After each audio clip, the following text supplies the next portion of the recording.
आदर गर्नुपर्ने सम्पूर्ण मुस्ताङवासीज्यूहरू, त्यस्तै मुस्ताङलाई माया गर्ने, हरेक क्षणमा साथ दिने मुस्ताङका ती सहयोगी मनहरू र आज उपस्थित हुनुभएका सम्पूर्ण व्यक्तित्वगणहरूलाई मेरो कोटि कोटि प्रणाम। यो कार्यक्रम सुरु गर्ने कुराहरू चाहिँ अघि प्रकाश पारिसक्नु भएको छ। आज हामी चाहिँ यसको बारेमा चर्चा परिचर्चा गर्न सुरु गर्दै गर्दा मलाई यो नामबाटै र यसमा लेखिएको कुराबाट थोरै सुरु गरेर म विषयवस्तुमा प्रवेश गर्न चाहन्छु। हामीले कार्यक्रमको नाम कसरी राख्ने होला भन्दाखेरि अहिले चलन चल्तीमा हाम्रो त्यो क्षेत्रलाई नेपालका मानिसहरूले या नेपाल बाहिरका मानिसहरूले चाहिँ मुस्ताङ भनेर चिन्नुहुन्छ। अब हामीले मुस्ताङै भनेर फेरि मुस्ताङकै कुरा गऱ्यौँ भने थोरै अन्याय हुन्छ कि जस्तो लाग्यो।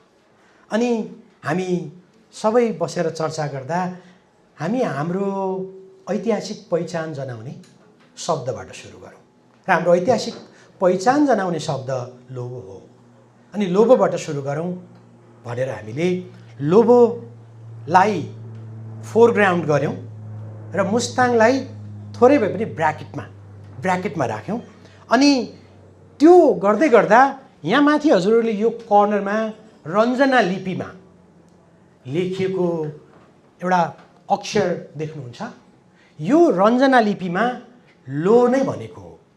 त्यसकारण यो रञ्जना लिपि हामीले यहाँ राख्नुको कारण के हो भने लोबो र काठमाडौँ उपत्यकाको रञ्जना लिपिको एक प्रकारको अनन्य सम्बन्ध छ। अब यति भन्दै मैले आजको प्रस्तुति चाहिँ अङ्ग्रेजीमा गर्न चाहेको छु। So now I would like to switch my own language towards English. Thank you very much. So we're talking about history and cultural heritage of Lobo. First, we will be briefly talking about nomenclature and its historical identity of Lobo. The region presently known as Mustang has been designated by multiple names across different times, different historical periods and cultural contexts. Most notably Mustang, Lobo, and even at times it has been referred as Mukun Kshetra. These names reflect shifting political, cultural, and religious perspectives rather than a single continuous indigenous terminology. The term Mustang cannot be regarded as a synonymous exclusively with Lobo. While the contemporary administrative region of Mustang encompasses areas historically inhabited by diverse ethnic groups. Not all of these populations are ethnically or historically Lobo. In particular, the Thawa or Thakali ethnic group inhabit in certain parts of the present-day Mustang, but they do not belong to the Lobo people in terms of ethnic origin or historical identity. In earlier periods, this group was known as Serib. Their language, presently referred to as Seke, derives its etymological origin from the earlier ethnonym Serib and represents a distinct linguistic and cultural tradition. The designation Thawa or Thakali appears to be a comparatively late appellation and does not correspond to the group's original self-identification. With regard to Lobo, the majority of historical sources composed in Bhot, classical Tibetan language, attest that people throughout the greater Himalayan region have traditionally referred to this land as Lobo. This usage has persisted across centuries and reflects an indigenous nomenclature rooted in local historical consciousness. By contrast, the designation of Mukun Kshetra appears infrequently in historical sources. A limited number of texts suggest that in antiquity, neighboring regions, particularly the south part, Nepal and the Indian section, they referred to this territory by this name. Such usage reflects external religious and cultural perspectives rather than indigenous self-designation and should therefore be understood as an exogenous appellation. Mukund Kshetra may represent the original toponym of the site, later known as Muktinath in Nepali and Indian uses, reflecting subsequent process of linguistic transformations and religious reinterpretation across cultural and regional traditions. The term Lowa, represents a more recent, little bit debatable development in contemporary identity discourse. In recent times, some individuals have adopted Lowa as an identity marker, particularly in digital and social media contexts. When questioned, proponents of this terminology often claim that Lobo refers to the land, with Lowa denotes its indigenous inhabitants. However, this distinction lacks substantial historical, linguistic, and ethnographic sources and appears to be a modern reinterpretation rather than a concept grounded in traditional, authentic uses. Historically and correctly, both the region and its people are designated as Lobo. The term Lowa has nonetheless been widely used, and it is inaccurately used, that's what we believe, applied to the people of Lobo. In fact, Lowa properly denotes to a distinct one of ethnic groups, indigenous groups of Arunachal region in northern India, and should not be discarded with the people of Lobo. Therefore, they should be referred as Lobo. Moreover, in earlier periods, the term Lowa was used by members of other ethnic groups in their pejorative or derogatory manner when referring to the Lobo people. In response to such misrepresentation, it became necessary to assert and reaffirm that we are not Lowa. Rather, our origin lies in Lobo, or the referred name is Lobo Chumik Gyatsa, a name that literally translates as the land of 100 water sprouts or springs. This designation encapsulates the number of authentic historical, geographical, and cultural identity of the region and its inhabitants. So talking about the surnames and lineage and its social structure, the surnames Gurung, Bista, Thakuri they are exogenous designations adopted from other ethnic groups. From the perspective of ethnic origin and historical lineage, these surnames do not reflect indigenous Lobo identity, nor do they imply genealogical continuity with these communities. Their adoption should be understood primarily as an administrative, socio-political accommodation rather than as evidence of ancestral affiliation. So these were imposed by the external people who went there as administrators. So within Lobo society itself, there has been existed an internal social stratification comprising noble lineages Kudakpas, commoners Phalpas, and Gharwas. These distinctions are intrinsic to Lobo social organization, and historical consciousness are entirely independent of externally imposed ethnic labels or surnames. The royal lineage of Lobo is known as Sanam, which is unequivocally recognized as a subclan of the Kyungpo lineage. This affiliation situates the Lobo ruling house within a broader and well-established ancestral tradition of the Tibetan cultural sphere.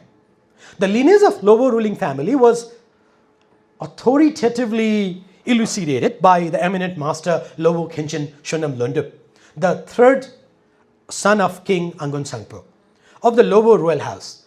He affirmed that this lineage is identical to the great yogi Jechen Milarepa. Furthermore, the biography of Legden Dujum Dorje, the younger brother of Ngari Penchen Pema Wangyal, explicitly states that this lineage descends from Yungral or Yungdal, the paternal lineage of Milarepa. Among the principal disciples of Jechen Milarepa, Kharchung Repa is identified as originating from Lobo. In Myeonthang there exists a lineage known as that of Jamthang Repa, traditionally understood to descend from a Repa who was a direct disciple of Mela Repa. This raises a plausible inference that the figure referred to as Jamthang Repa may in fact be identical with Kharchung Repa. The term Kudak specifically denotes descendants of chieftains and ruling elites. According to traditional accounts, Monthang contained 8 noble households. In Chuming Gyatso region, numerous collateral lineages are believed to have branched off from the lineage of the Tithopa of Lome. Beyond this, the precise number of additional Kudak lineages remains uncertain, as does the total number of noble households in other villages. It should be noted that there was no established custom of systematically recording clan or lineage names, and historical documentation was often neglected or lost. The absence of written records, however, does not imply the non-existence of these lineages. So talking about the kingship and Lobo and other historical clarifications, it is frequently asserted in literary sources and some other recent historical writings, Amipal is the first king of Lobo. It is therefore more plausible that during this period, Lama Serap, an ancestor of Amipal, was serving as the governor of Lobo. Moreover, documentary sources explicitly record that Chokyongbom, the father of Amipal, was appointed around 1390 as the chieftain of both Lobo and Dolpo. And there have been misinterpretations of religious images and Zongla for gods. In contemporary explanations, it is often claimed that the stone-carved image of Chenrezig, housed within the glass case near the Gyago gate of Monthang, represents a Zongla, Zong god. This interpretation reflects a fundamental misunderstanding of Buddhist religious categories. It is essential to distinguish clearly between a Buddha, a Bodhisattva, an Arhat or a Sravaka, and worldly god. Chenrezig, who is the Tibetan name for Avalokiteshvara, is a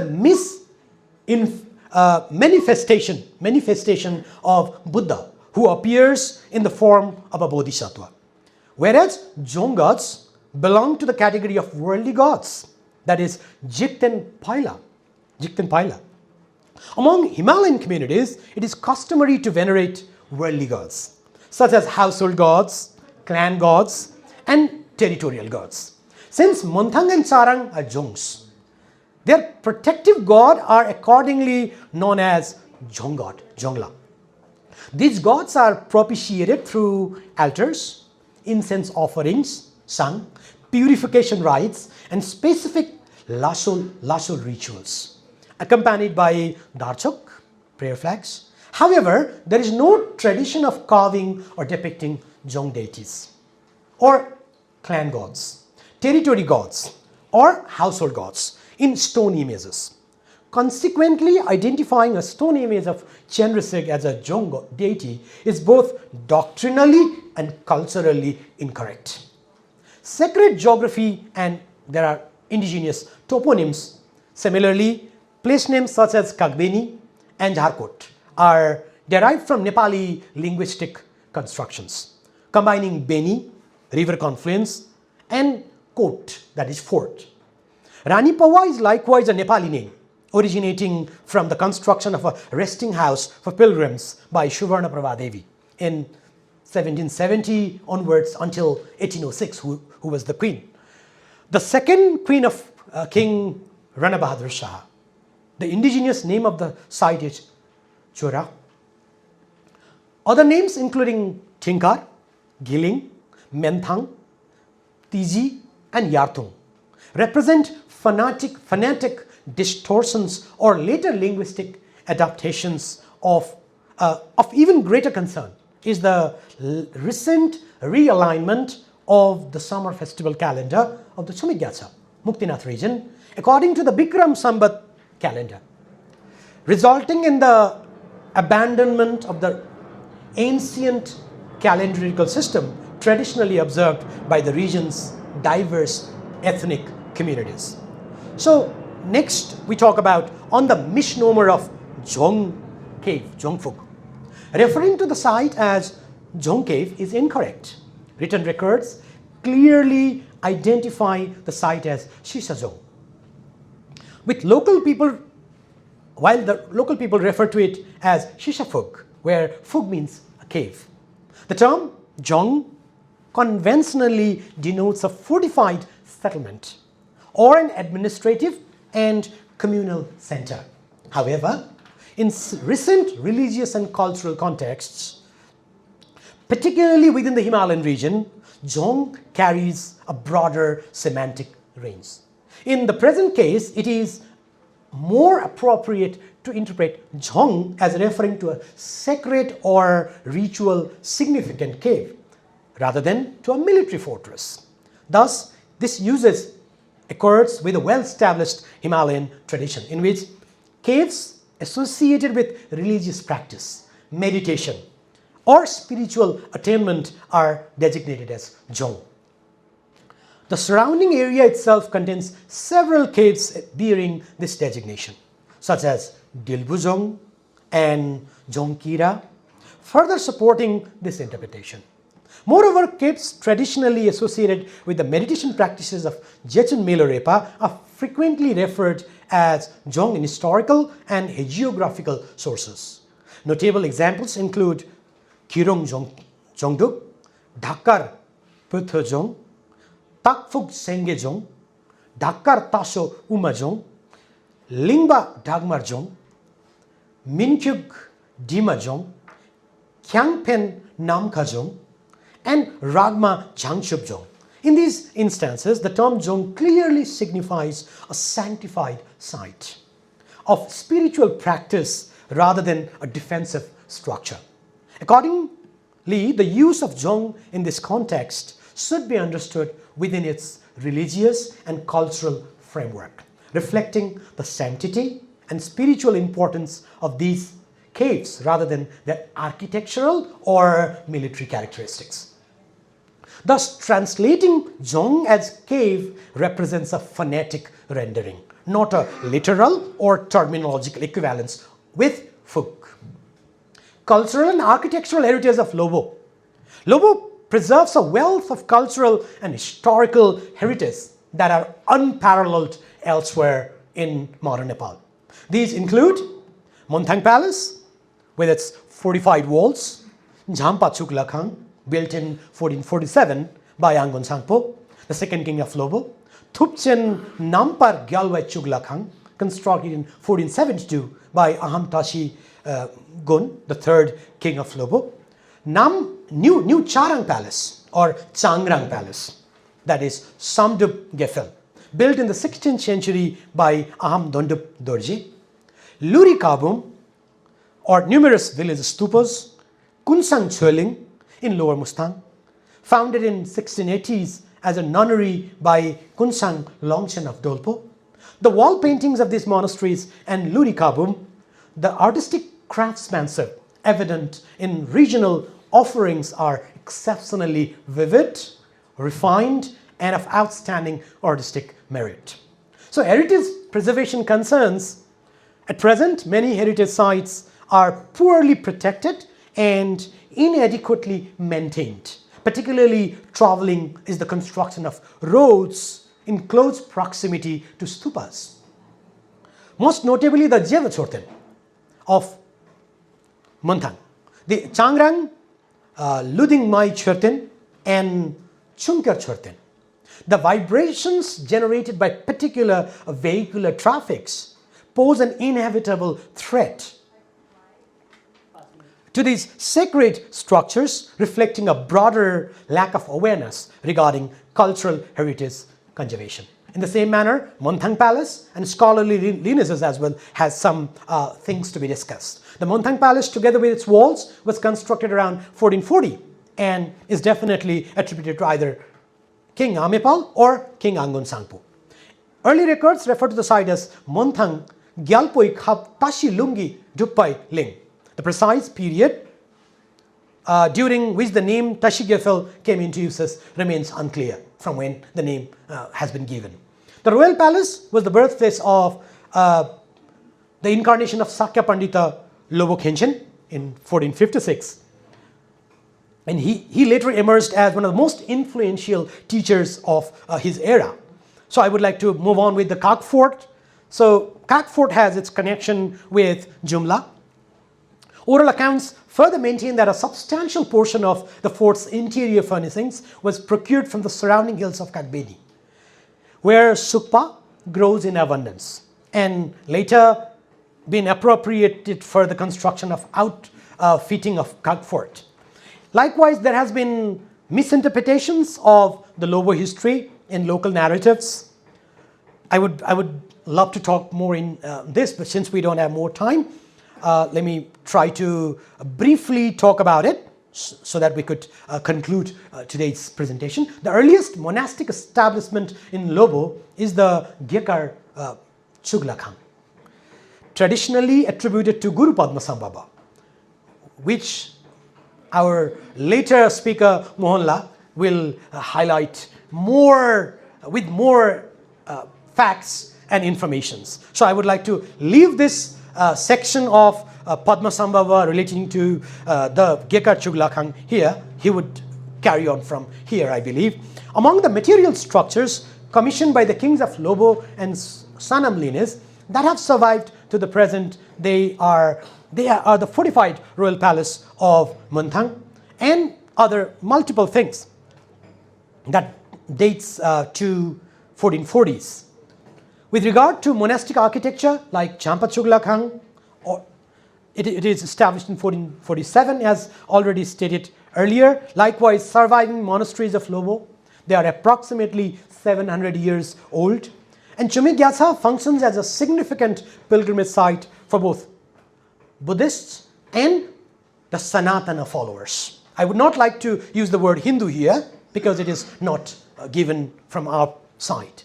So the Chumik Gyatsa Lakhang was originally constructed in accordance with the indigenous architectural idiom of Lobo domestic architecture. In a later phase, however, a new temple was erected upon the same foundational footprint, adopting a Nepalese architectural style that differs markedly from the earlier local tradition. Until relatively recent times, the water sprouts associated with Chumik Gyatsa were carved in the form of churti. So I would like to end up here because the time is ticking out. Thank you very much. So let's try to reaffirm and reassert to our original identity, and let's try to stick to our own cultural heritage sites with our own original and authentic names rather than borrowing the Nepali names or Englishized names or even moving far beyond that. Thank you very much. Thank you very much. ल मलाई नेपाली त्यति राम्रो आउँदैन अनि फेके सेवा याना त मी मांगसी के हा गोगे मारे चेसंग यिन्जी के चेसिगिन because neither my Nepali nor my Tibetan are very good. I would prefer to speak in English. This is really a great privilege to be invited here at such short notice to give a short talk before, as you heard, I go to the airport. I only heard about this conference 1 hour ago, and I saw on the program that many of my friends were on here, and I thought I have to come here and say hello to them and then disappear. So I was really not expecting this. I have not prepared anything at all. I just came down from Dolpo yesterday, where I was conducting research. I first went to Mustang in 1981 in the framework of my PhD research from Oxford University. I spent 2 years in a small village, the village of Lubrak, and I'm very happy to see that Geshe Nimo Dandul, who is in charge of the Lubrak school, is here today, and he's doing a wonderful job of managing the school, which we set up almost exactly 25 years ago to promote and preserve the Bon religion and the local culture of Mustang. After finishing my PhD, I returned to Mustang, and thereafter I worked in many other places in Nepal, as you heard. I worked for 2 years in Chitwan, 2 years in Sangkhwa Saba. I worked also in Dolpo. I worked in Humla, in Bardia, in other places. But I always keep going back to Mustang. It is endlessly fascinating.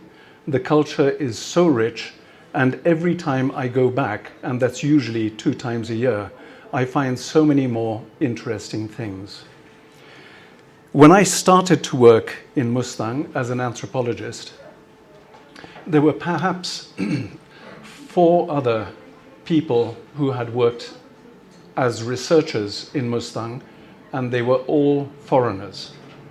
Now you can imagine what great pleasure it gives me to be in a conference entirely in Nepali with all Nepali scholars, and the pleasure it gives me to see the interest that is now developing in this remarkable place, once a kingdom, and the heir of whose kings we have present with us, with my dear friend Mr. Jigme, who has also done everything in his powers to preserve the fascinating culture of this land. So without taking too much more of your time, I hope very much to see you all again at the IATS conference, which is going to take place here in August. And I think we're going to have another meeting on Mustang. The subjects on which people are now researching have expanded tremendously. At the beginning, it was only historians, but now we have specialists of religious studies, of folklore, of anthropology, of climate change, of archaeology, of art, of architecture. So many subjects are now being researched, and much of this research is being carried out by people from Nepal itself. I myself have always done my best to collaborate with scholars and ordinary people from the area, and I hope that this tradition continues long into the future. So congratulations again on organizing this wonderful conference, and I wish you great success in the rest of the day. Thank you very much.